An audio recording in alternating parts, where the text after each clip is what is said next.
The temperature outside Tobias Kern's shelter had dropped to 40 degrees below zero, cold enough to freeze exposed skin in minutes, yet he sat in his shirt sleeves reading by candlelight. Above ground, his neighbor Henry Wolfe was burning his fourth cord of wood in 2 weeks, and his family still shivered under every blanket they owned. Before we go further, let us know in the comments where you're watching from, and if stories of forgotten frontier wisdom speak to you, hit that subscribe button because tomorrow's tale might just change how you see survival itself. The winter of 1842 came early to the Montana Valley that would later bear the name Kern's Hollow. The first snow fell in late September, unusual but not unprecedented. What made that winter legendary was what came after. By mid-October, snow had accumulated to depths of 4 feet on level ground. By November, it was 6 feet.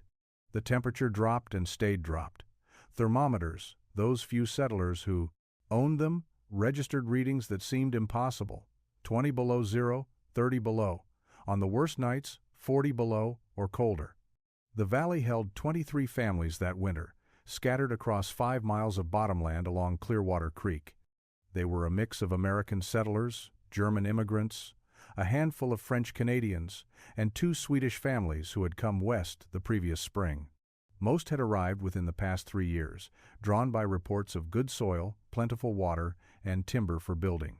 The valley had proven everything promised. The growing season was adequate for crops. Game was abundant. The creek never ran dry. But no one had warned them about the winters. Previous winters had been manageable. Cold, certainly, with snow that lasted from November through March.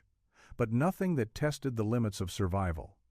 Standard log cabins with good fireplaces kept families warm enough. Hunting continued through winter. Life was hard but sustainable. The winter of 1842 was different from the first week. This was the kind of cold that killed. Tobias Kern was 34 years old that winter. He had come to the valley in 1839 with his wife Catherine and their infant daughter. He was a carpenter by training, raised in Pennsylvania where his father had built houses for Philadelphia merchants. Tobias had learned proper joinery, how to read timber, how to construct buildings that would stand for generations. But he had grown tired of city life and crowded eastern settlements. He wanted land, space, and the freedom to build something entirely his own. The cabin Tobias built when he first arrived was competent work. Solid log construction, tight chinking, a stone fireplace that drew well, and a proper plank floor raised off the ground. It was substantially better than most frontier cabins, reflecting his carpentry training. The roof was shingled rather than bark-covered. The door fit squarely in its frame. The windows, small as they were, had actual glass panes he had transported carefully from St. Louis. By the standards of the valley, it was among the finest structures. But as November turned to December and the cold deepened beyond anything Tobias had experienced, he realized his fine cabin had a fundamental problem. It was impossible to keep warm. The fireplace consumed enormous amounts of wood. Catherine and their daughter, now 3 years old, wore every piece of clothing they owned indoors. At night, they heated stones in the fire and wrapped them in cloth to place in the bed, but by morning the stones were cold and frost covered the inside walls. Tobias was not alone in this struggle. Every family in the valley faced the same crisis. The cold was winning. Firewood consumption was unsustainable. Families were burning through winter supplies at twice the expected rate. Children were getting sick. The elderly were suffering. 2 families had already abandoned their claims and fled to lower elevations, unwilling to face the rest of winter in the valley. And it was only December. 4 more months of winter remained. On December 8, 1842, the men of the valley gathered at Elias Drummond's cabin for what they called a council meeting. Elias, at 56 years old, was the unofficial leader of the settlement. He had been in the valley longest, arriving in 1837, and his experience commanded respect. The meeting's purpose was practical: assess winter supplies, discuss hunting parties, and determine if anyone needed help to survive until spring. 12 men crowded into Elias's cabin that afternoon. The fire roared, yet everyone kept their coats on. Henry Wolfe, Tobias's nearest neighbor, spoke first. He reported that his family had already burned through half their winter wood supply. At the current rate, they would run out by late February. Several other men nodded grimly. The situation was universal. Jakob Voss, a German immigrant who had arrived just the previous spring, asked the question on everyone's mind: could they cut enough additional wood to make it through? Elias shook his head. The snow was too deep for efficient logging. The cold made the work dangerous. They could cut more wood, certainly, but not at the rate they were burning it. Father Dominique Rousseau, the French-Canadian missionary who traveled between scattered settlements, offered a different perspective. He had spent winters with Cree bands in the far north. They survived brutal cold in structures that used minimal fuel. Perhaps there were techniques the settlers could learn. Henry scoffed at this suggestion. Indian methods were fine for Indians, he said, but civilized families needed proper cabins. The conversation continued for another hour, circling around the same problems without finding solutions. Then Tobias spoke for the first time. He said something that made every man in the room turn to stare at him. He said the problem was not the cold. The problem was the cabins. They were building wrong for this climate. Everyone built upward, creating tall structures with maximum surface area exposed to the cold. They built above ground, where wind struck every wall. They built with wood alone, which had poor insulation properties. The methods that worked in Pennsylvania or Ohio or Germany failed here. They needed to build differently. Elias asked what Tobias meant by building differently. Tobias hesitated. The idea forming in his mind sounded insane even to him, but the cold had pushed him past normal caution. He said they should build down instead of up, partially underground, where the earth itself provided insulation, covered with earth and sod, creating mass that stored heat. Low profile, reducing wind exposure and interior volume. A structure that worked with the environment rather than fighting against it. The room went silent. Then Henry started laughing. It was not friendly laughter. He said Tobias wanted them to live in graves, to bury themselves like animals. Others joined the laughter. Father Dominic suggested gently that living underground seemed contrary to Christian dignity. Jacob asked if Tobias had lost his mind from the cold. Only Owen Fletcher, a young trapper, stayed quiet, watching Tobias with thoughtful eyes. Tobias left the meeting early. Walking back through the bitter cold, he made a decision. Tobias survived the rest of that winter the same way everyone else did, burning wood, wearing layers, enduring. His daughter developed a persistent cough that terrified Catherine. The cough eventually faded as winter finally broke in late March, but the fear remained. When spring arrived and the snow melted, revealing a valley littered with stumps from desperate winter logging, Tobias knew he could not face another winter like that. While other settlers focused on planting crops and repairing winter damage to their cabins, Tobias began his research. He started by talking to Father Dominic, asking detailed questions about the Cree winter lodges the priest had mentioned. Dominic described structures partially dug into the earth, covered with layers of bark, hides, and soil. Small entrances that trapped cold air. Central fires that required remarkably little fuel. Families staying warm in temperatures that would kill a man in a standard cabin. Tobias rode 3 days north to a Blackfoot camp, bringing gifts of tobacco and sugar. He spent a week there, observing their winter lodges even though it was now spring. The lodges were not tipis. They were semi-permanent structures built low to the ground, insulated with earth. The Blackfoot men explained through hand gestures and broken English that heat rose, so keeping ceilings low trapped warmth. Earth did not burn and did not let heat escape. Wind could not penetrate earth. He visited abandoned trappers' camps, finding occasional structures that showed similar principles. One, built by a French-Canadian trapper, whose name was lost to time, featured walls only 4 feet high, covered with a mound of sod. The structure had partially collapsed, but Tobias could see the design. He sketched it in a journal he had started keeping. Back in the valley, word spread about Tobias's strange research. Henry Wolfe made it a point to mention Tobias's activities whenever neighbors gathered. He called it Kern's Grave Project, and the name stuck. Children in the valley started playing a game they called Tobias's Funeral, pretending to bury themselves in dirt piles. Catherine pleaded with him to stop. The ridicule was affecting their family's standing in the community, but Tobias continued. He read everything he could find about construction. He had exactly 3 books, a Bible, a farmer's almanac, and a carpentry manual his father had given him. The carpentry manual included a section on root cellars. Tobias studied it obsessively. Root cellars stayed cool in summer and did not freeze in winter because they were underground, protected by the Earth's constant temperature. What if that principle could be applied to living space? He began calculating. A standard cabin might have 800 cubic feet of interior space to heat. If he built low and partially underground, he could reduce that to 400 cubic feet. Half the volume meant half the heat required. The earth surrounding the structure would maintain a constant temperature around 45 degrees. His fire would only need to raise the interior from 45 to 65 degrees, not from 40 below zero to 65. The mathematics suggested it would work. Now he needed to build it. In May of 1843, Tobias selected his building site. He chose a location 200 yards from his existing cabin, on a south-facing slope with good drainage. The slope was critical. Building into a hillside meant he could create a walk-in entrance on the downhill side, while the uphill side was fully buried. Water would naturally drain away from the structure. The southern exposure would capture maximum sunlight during the short winter days. He began by digging.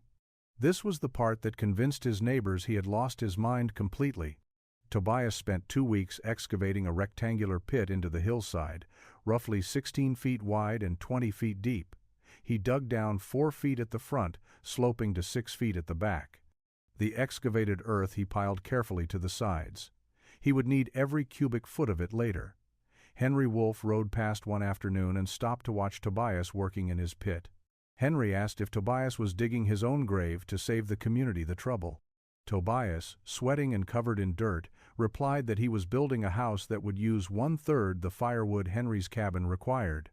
Henry laughed and rode away, but Tobias noticed he did not respond to the specific claim about firewood. The foundation came next. Unlike standard cabins that sat directly on the ground, Tobias created a proper foundation using rocks gathered from the creek bed. He laid them in the bottom of his excavation, creating a level base that would prevent settling and keep the floor above groundwater. The work was backbreaking. Each stone had to be hauled from the creek, positioned, and fitted with its neighbors. The foundation alone took 3 weeks. For the walls, Tobias used horizontal log construction, but not in the traditional way.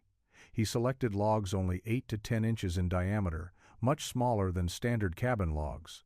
He stripped them completely and shaped them with his draw knife until they were uniform. The walls rose only 4 feet above his foundation level. A normal cabin had walls 7 to 8 feet tall. Tobias's walls, measured from the interior floor, reached barely 6 feet at the highest point. He notched the corners carefully, using a technique called saddle notching. But he reinforced each corner with wooden pins driven through multiple logs simultaneously. The low walls went up quickly. Within 2 weeks, the basic log structure was complete. Standing inside, Tobias could touch the top logs without stretching. The space felt cramped, almost coffin-like. He understood why people called it a grave. But Tobias saw something different. He saw a structure with minimal interior volume to heat. He saw walls that would soon be insulated by 4 feet of earth on 3 sides. He saw a design that fought physics instead of surrendering to it. The hardest work still lay ahead. The roof would require techniques he had never attempted. The earth covering would demand precision to prevent collapse.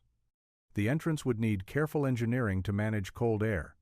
Catherine visited the site that evening and stood silently looking at what her husband had built. Finally, she asked if he truly believed it would work. Tobias said he did. She nodded once and walked back to their cabin. The roof was where Tobias's design diverged most radically from conventional construction. Standard cabins used peaked roofs with rafters spanning from wall to wall, creating triangular attic spaces that served no purpose except collecting heat that escaped through gaps in the roof boards.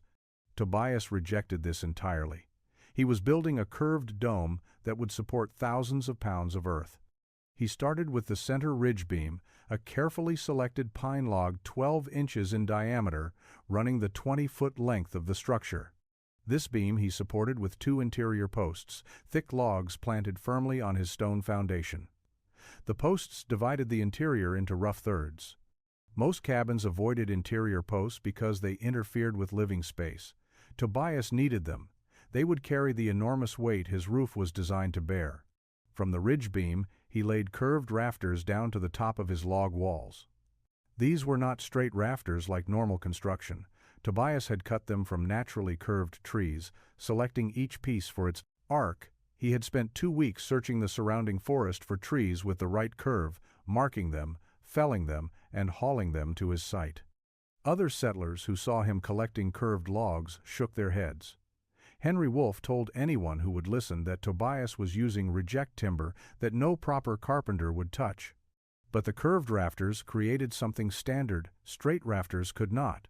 A dome shape that distributed weight evenly across the entire structure. Weight pressing down on a curve transferred force outward to the supporting walls. It was the same principle that made stone arches strong. Tobias had seen arched bridges in Pennsylvania that carried loaded wagons across rivers. He was building an arch, only his was made of wood and would be buried under earth. He spaced the curved rafters 12 inches apart, closer than normal roof construction.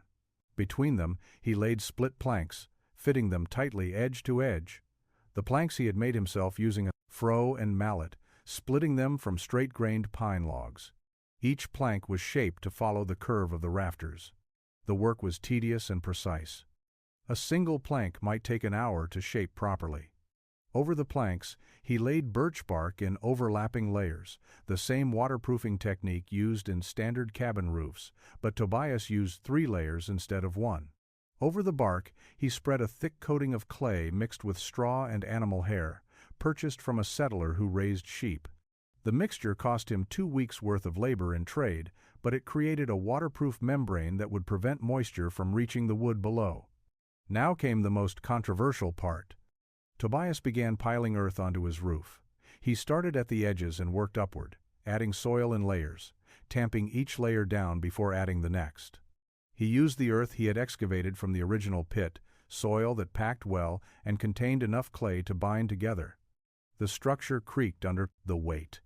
Catherine, watching, begged him to stop before the whole thing collapsed and buried him alive. Tobias kept piling earth. The earth covering grew thicker day by day.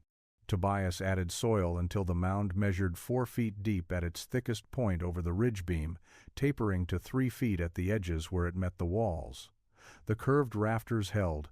The interior posts bore the weight without settling. The structure that Henry Wolfe had predicted would collapse within hours stood firm under tons of earth.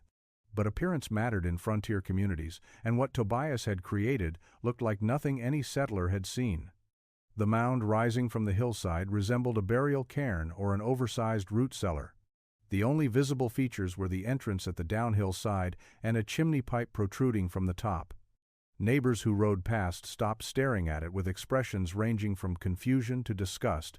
Father Dominic visited one afternoon as Tobias was planting grass seed over the earth mound. The priest watched silently for several minutes before speaking. He said that God had given man dominion over the earth, which meant rising above it, not burrowing into it like animals.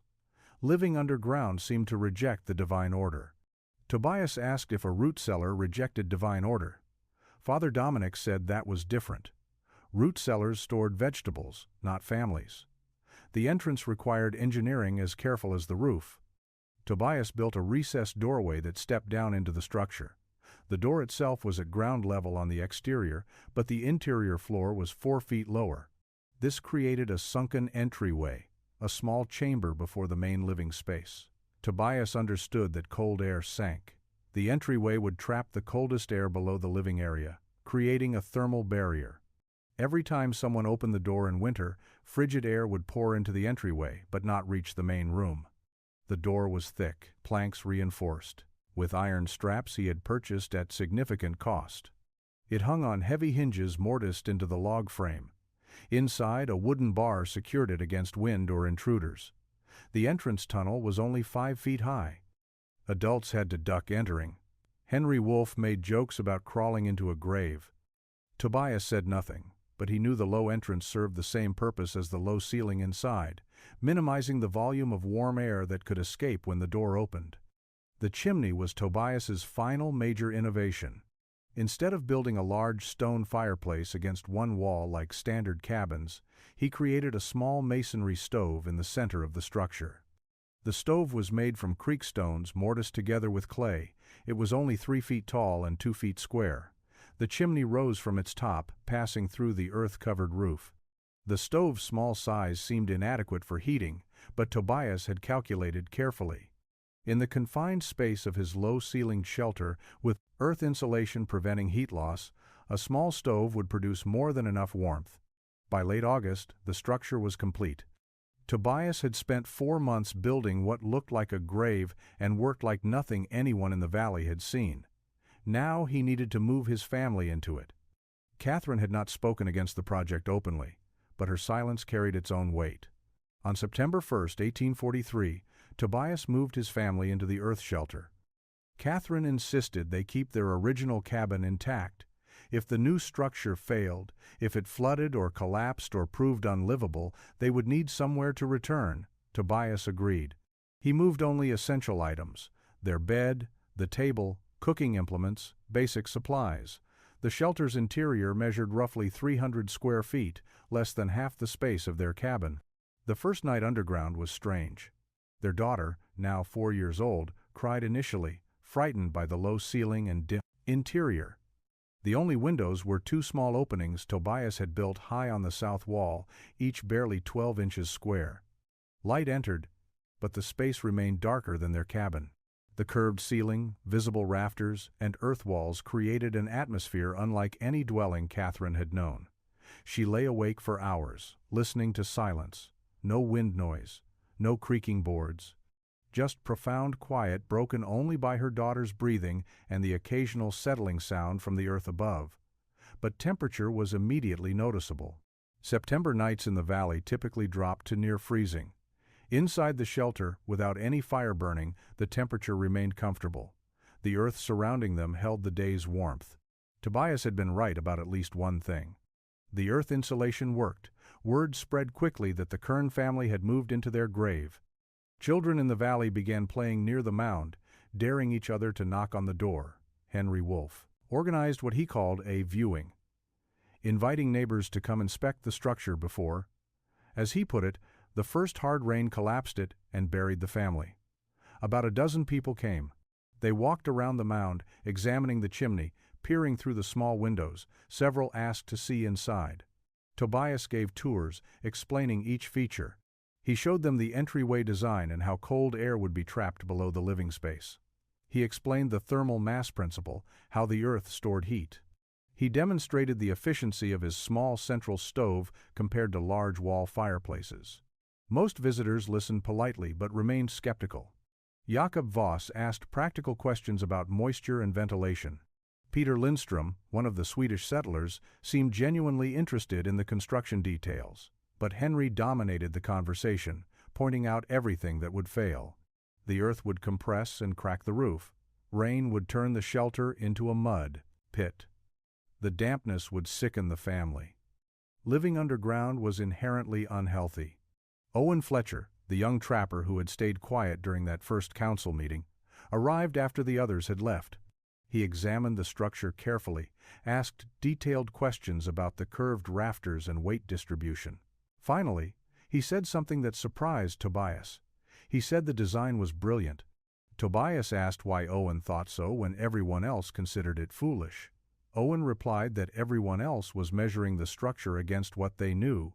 Owen was measuring it against what winter required. September passed into October. The nights grew colder. Settlers began preparing for winter with dread, remembering the previous year's ordeal. Inside the earth shelter, Tobias lit his small stove for the first time and waited to see if his calculations would prove correct. The winter of 1843 arrived early, just like the year before. Snow fell in late September, accumulated through October, and by November the valley was again buried under several feet of white. The temperature dropped steadily. By mid-November, it was 20 below zero at night. By December, 30 below. The second brutal winter in succession had arrived, and this time every family knew what they faced. In the earth shelter, Tobias burned one small armload of wood each evening. The stove heated quickly in the confined space. Within an hour of lighting the fire, the interior temperature reached 65 degrees. Tobias would let the fire die around bedtime. The thermal mass of the surrounding earth held the heat through the night. By morning, the temperature inside had dropped only to 55 degrees.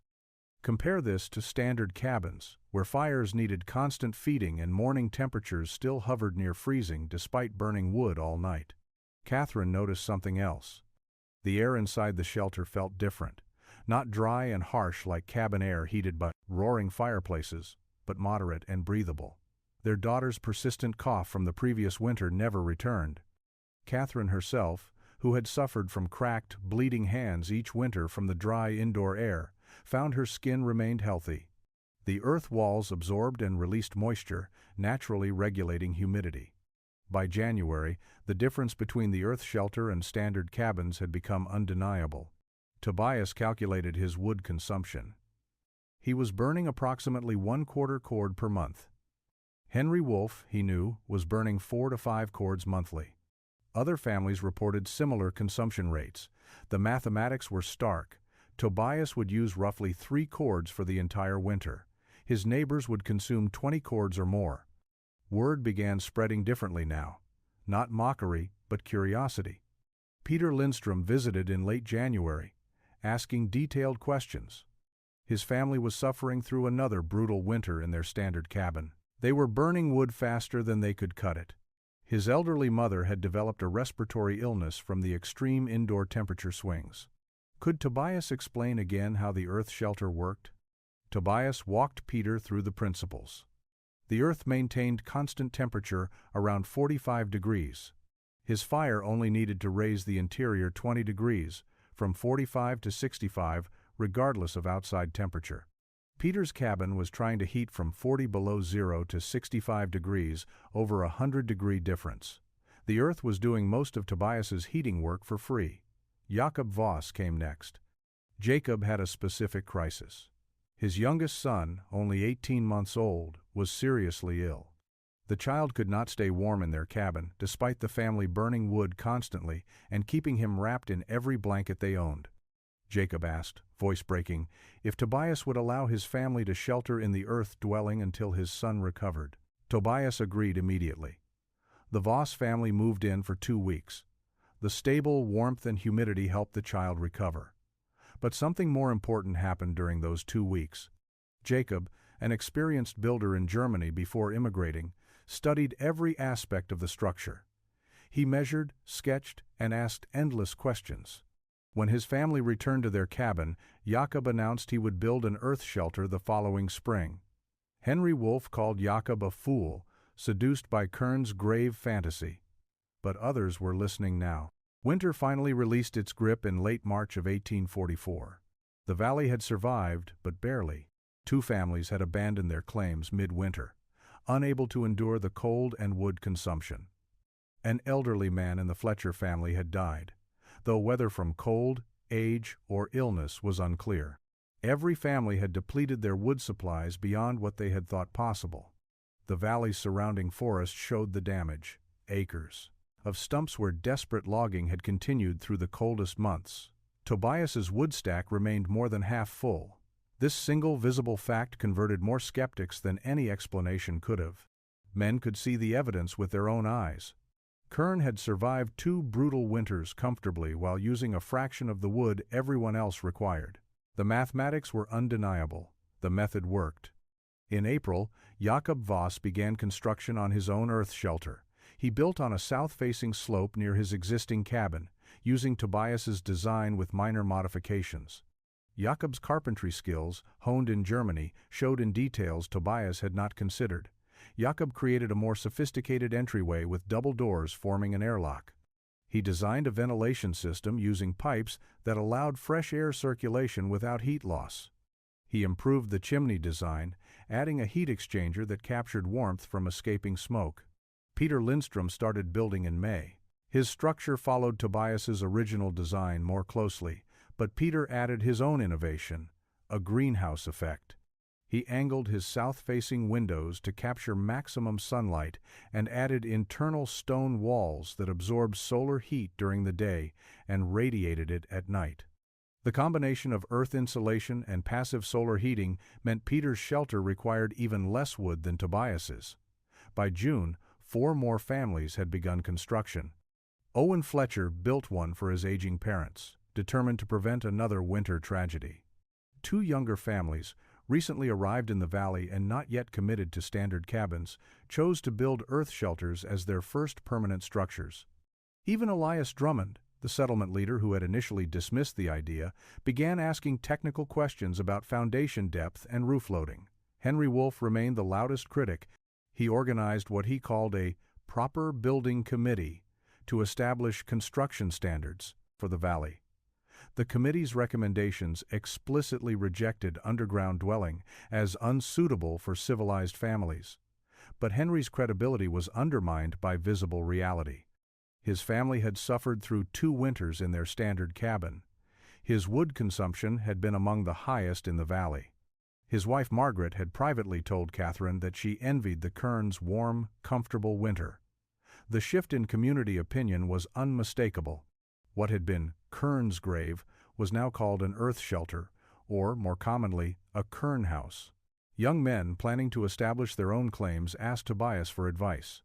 Families discussed building earth shelters the way they might discuss any practical decision about crops or livestock. The technique had moved from mockery to legitimate option. Father Dominic, who had questioned the Christian dignity of underground dwelling, quietly reversed his position. He announced that sheltering one's family effectively was a moral obligation, and any design that accomplished this served God's purpose. The priest's endorsement removed the last social barrier to adoption. By 1846, 14 of the valley's 21 remaining families lived in earth shelters. The transformation was visible from any high point overlooking the settlement. Where once tall log cabins had dominated the landscape, now gentle mounds rose from hillsides, smoke rising from central chimneys, grass and wildflowers growing on living roofs. The valley had changed its relationship with winter. The winter of 1845 through 46 was, ironically, mild by comparison to the previous 2 years. But the earth shelters proved their value went beyond extreme cold. They remained cool during hot summers. They were nearly silent inside, protected from wind noise. They were fireproof from external sources like lightning or prairie fires. They required minimal maintenance. The living roofs actually improved over time as vegetation established root systems that stabilized the soil. Word spread beyond the valley. Travelers passing through carried stories of the settlement where families lived in earth-covered houses and burned 1/4 the firewood of standard construction.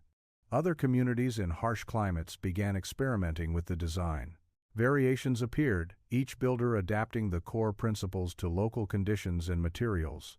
Some built entirely underground in treeless prairie regions. Others created hybrid designs with traditional log walls on the south side and earth-covered backs. The specific details varied, but the principles remained constant: thermal mass, minimal heat loss, reduced interior volume, passive temperature regulation.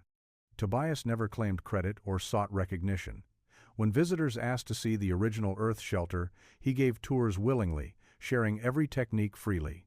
He maintained detailed journals of his construction methods and temperature observations, lending these notebooks to anyone interested. He viewed the knowledge as communal property, something that belonged to anyone facing harsh winters. Henry Wolfe never built an earth shelter. He remained in his standard cabin, burning wood and defending traditional construction methods until his death in 1853. But Margaret Wolfe, widowed at 42, hired Jakob Voss to build her an earth shelter the following spring. She lived in it comfortably for another 23 years.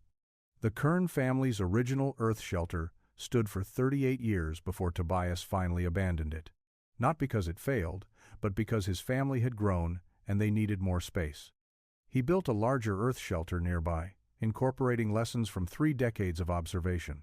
The original structure was eventually occupied by new settlers, then later served as storage, and finally was allowed to return to the earth that had always been its primary building material. Modern historians estimate that earth shelter techniques, derived from Tobias Kern's original design, spread across Montana, Wyoming, and the Dakotas over the following decades. The exact number of structures built is unknown, but references appear in dozens of frontier journals, letters, and homestead records. Lives were saved, resources were conserved. Families stayed warm through winters that might otherwise have killed them. The story of Tobias Kern teaches a simple truth about innovation. Sometimes the answer to impossible problems is not new technology or imported expertise, but looking at familiar materials in unfamiliar ways. Tobias took earth, the substance beneath everyone's feet, and transformed it from ground to shelter. In doing so, he proved that the warmest home in the valley could be built by going down instead of up, by embracing the earth rather than rising above it.